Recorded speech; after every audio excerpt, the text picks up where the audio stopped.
Bisnis dan HAM adalah isu menggema dalam masyarakat internasional karena kehadiran United Nations Guiding Principles on Business and Human Rights atau dikenal UNGP. Semenjak 13 tahun pengesahannya pada 16 Juni 2011, pemangku kepentingan lintas negara yang berkomitmen untuk menegakkan pilar yang termaktub di dalamnya, yaitu perlindungan hak asasi manusia, penghormatan, dan penyediaan akses pemulihan dalam ekosistem bisnis. Menurut laporan Komisi Nasional Hak Asasi Manusia tahun 2021, korporasi menempati urutan kedua dalam laporan aduan dugaan pelanggaran HAM. Oleh karena itu, pengaruh utamaan HAM dalam kegiatan bisnis dapat memberikan rambu-rambu pencegahan terjadinya implikasi negatif terhadap masyarakat.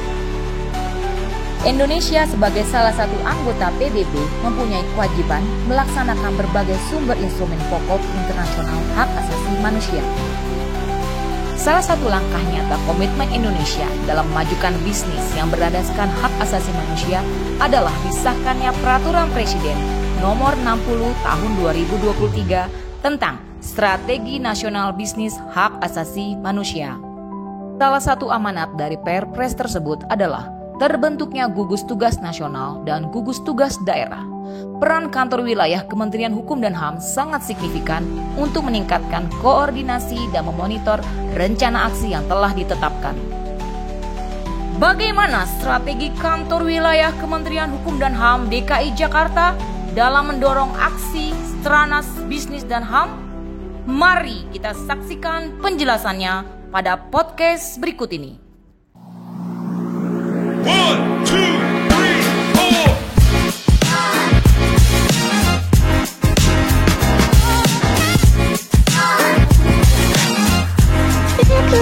4.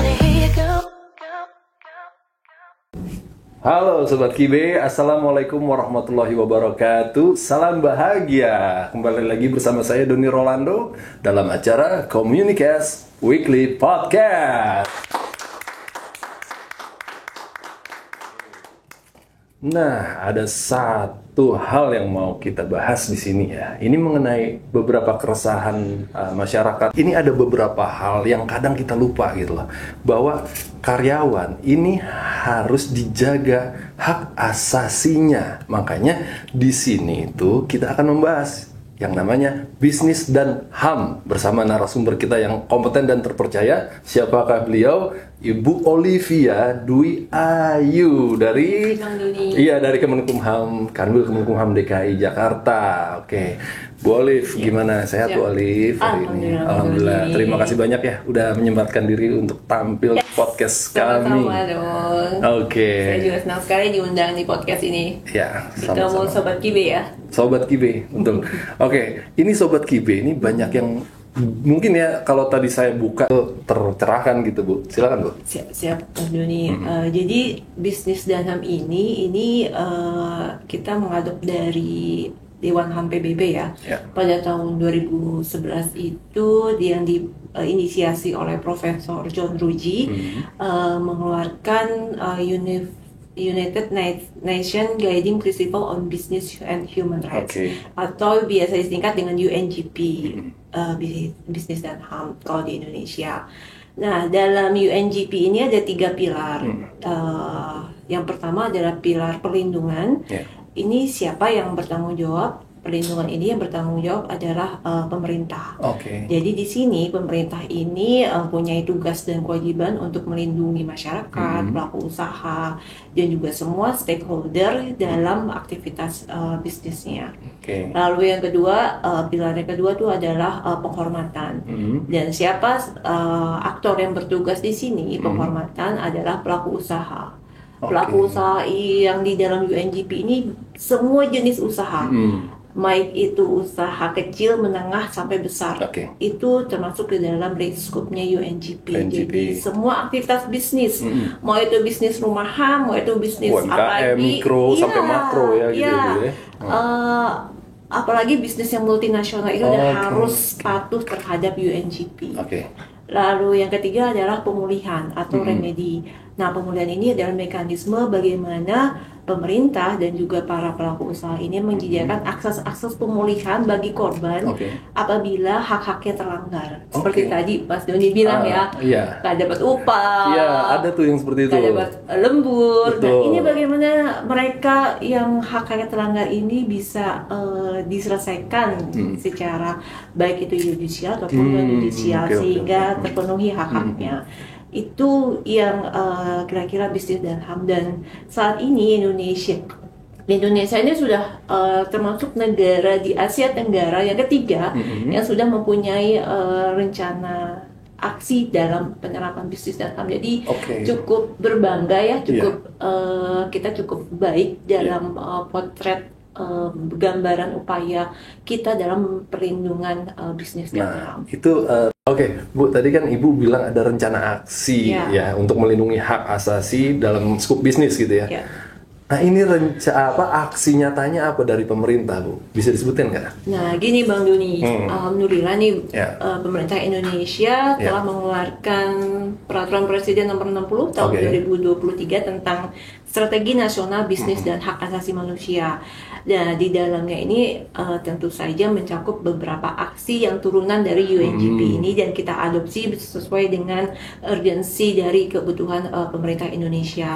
Nah, Stranas bisnis ini kenapa ada? Yang pertama, karena kita tahu sendiri ya, aktivitas bisnis ini terkait dengan pembangunan dan pembangunan nasional ini related dengan Undang-Undang Dasar Negara 45 ya kan, harus berdasarkan Undang-Undang Negara 45 yang setiap pembangunan nasional ini harus berdasarkan pada prinsip-prinsip hak asasi manusia.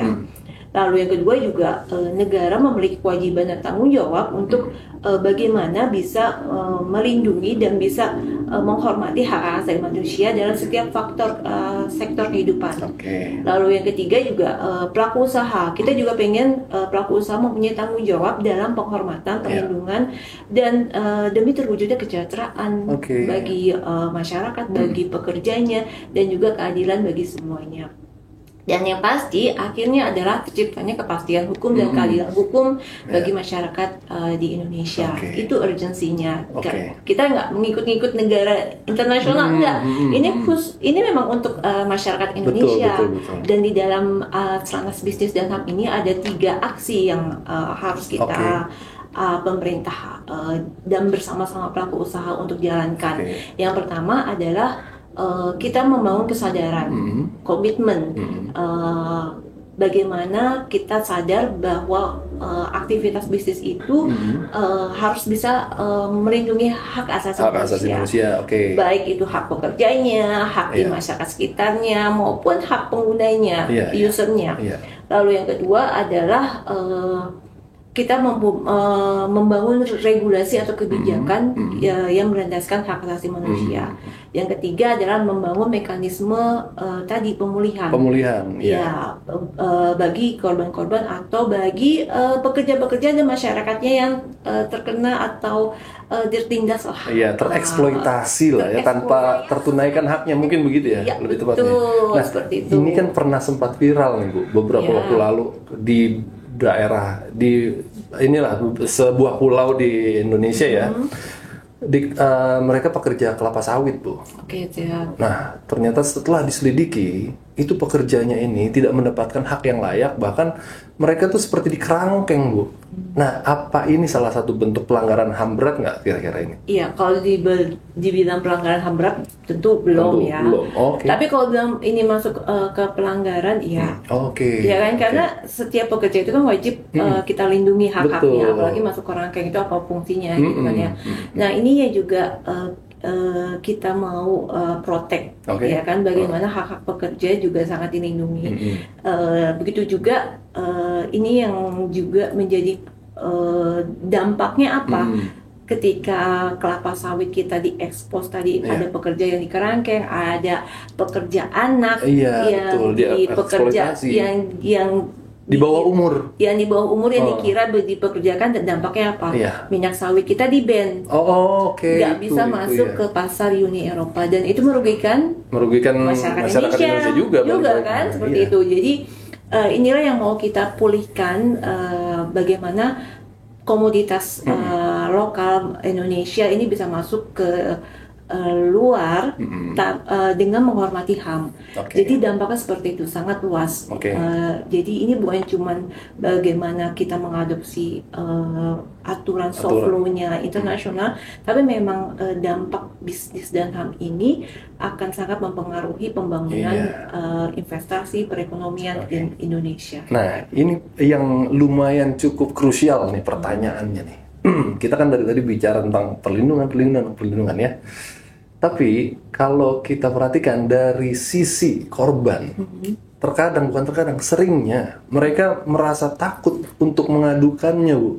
Misalnya mereka, ya itu tadi kayak kejadian kelapa sawit, tiba-tiba mereka ada katakanlah perbudakan ya, sempat heboh itu beritanya perbudakan, mereka harus mengadukannya ke siapa, Bu? Ke polisi, ke Kemenkumham, atau ke lembaga-lembaga perlindungan yang lainnya, Bu?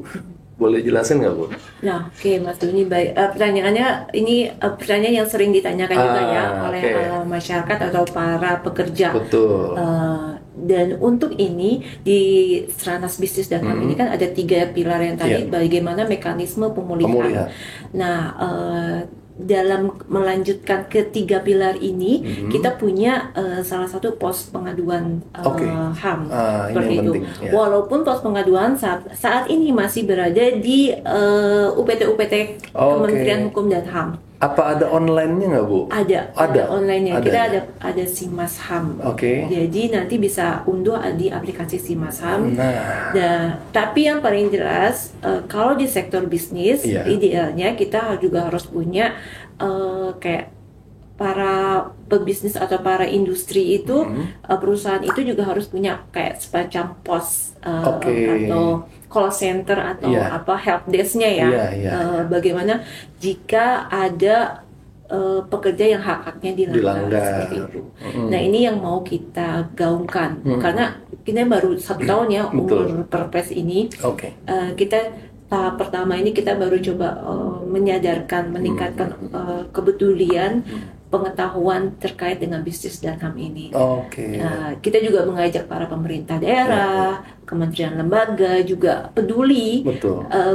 Jangan hanya mementingkan profit, menaikkan investasi tanpa memperhatikan perlindungan HAM-nya. Gitu. Jadi ini yang mau kita balancingkan ya seperti itu. Jadi juga para pelaku usaha juga jangan takut dengan adanya Perpres ini, jangan juga nanti takut mengancam bahwa Perpres ini akan menghambat bisnis atau akan menghilangkan keuntungan. Justru ini melindungi ya, Bu, itu. Yang seperti tadi Ibu sebutkan, kayak kelapa sawit yang jadi kasus akhirnya di-ban di dunia internasional. Coba kalau sebagai pelaku usahanya menjalankan peraturan itu dengan baik, melindungi hak-hak karyawannya, yang nggak akan terjadi itu pemblokiran atau ban dari internasional ya, Bu ya. Betul. Jadi kita pengennya juga bisnis itu kan berkelanjutan. Ya, cuman hanya bisnis untuk yang short term ya kan. Kita pengen punya bisnis yang berkelanjutan, dan bagaimana cara menjalankan bisnis yang berkelanjutan kalau di dunia internasional sudah ada SDGs, ya kan. Nah, kita juga pengen para pelaku usaha ini juga semacam SDGs, tapi kita lebih soft lagi gitu ya. Lebih bagaimana prinsip-prinsip dasar HAM-nya aja dihormati dulu gitu kan ya. Kalian memberikan jaminan kesehatan, memberikan upah dan gaji yang layak, memberikan cuti, itu kan juga salah satu bentuk dari penghormatan. 1,